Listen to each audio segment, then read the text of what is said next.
माधव दास जी जब जगन्नाथपुरी गए तो 3 दिन तक महाप्रभु जगन्नाथ जी को उन्होंने दर्शन नहीं किया। जगन्नाथपुरी पहुंचे, पहुंचते ही जगन्नाथ जी का श्री मंदिर देख करके रोने लगे और रोते रोते समुद्र के किनारे बैठ गए और जाकर के अपने आप को कोसते हुए रुदन करने लगे। किसी ने पूछा माधव दास जी ने दर्शन क्यों नहीं किया? बोले माधव दास जी अपने मन में विचार करने में 21 वर्ष का हो गया, अपने 21 वर्ष मैंने विषय भोग में व्यतीत कर दिए, जगन्नाथ जी की शरण में पहले क्यों नहीं आया?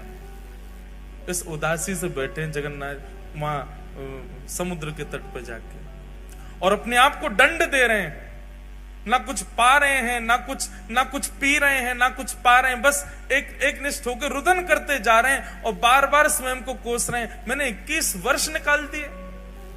अरे तो भाई किसी ने कहा माधव दास जी को प्रसन्न हो जाना चाहिए, अब तो आ गए शरण में। बोले अब जीवन का कोई पता है क्या? मेरे जीवन के केवल इतने ही दिन हो, 21 वर्ष 6 दिन की मेरी आयु हो, तो इसका मतलब अब शेष 3 ही दिन रह पाऊंगा मैं ठाकुर जी की शरण में। 21 वर्ष तो मैंने विषय भोग में निकाल दिए। इस बात से परेशान होकर रोने लगे।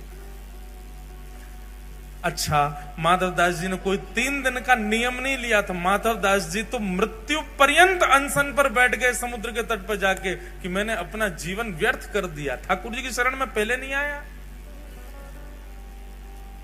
3 दिन बाद महाप्रभु जगन्नाथ जी ब्रह्म वेदी पर बैठे हैं, महाप्रसाद सामने रखा है, लक्ष्मी मैया हाथ जोड़ करके खड़ी हैं, ठाकुर जी से कह रही हैं नाथ भोग आरोग। जगन्नाथ प्रभु कह रहे हैं देवी इच्छा नहीं हो रही। क्यों? आप तो जगन्नाथ हो, आप तो प्रसाद देखते ही महाराज हाथ लंबे कर लेते हो, दूर दूर से पाने लग जाते हो, और आज आपको इच्छा नहीं हो रही, क्या बात है? महाप्रभु जी कहते हैं एक मेरा भक्त सब छोड़ के आ गया, सब त्याग करके आया, त्याग करके मेरे शरण में आया है, लेकिन इस बात की ग्लानि में बैठा है कि इतने वर्ष मैंने क्यों संसार में विषय भोग भोगे। और वो भूखा प्यासा 3 दिन से पुरी में समुद्र के तट पर बैठा है। मुझे उसकी याद आ रही है, मुझे भूख नहीं लग रही है, तुम कुछ करो, उसके पास प्रसाद भिजवाओ, वो पाएगा तब मैं प्रसन्न होऊंगा।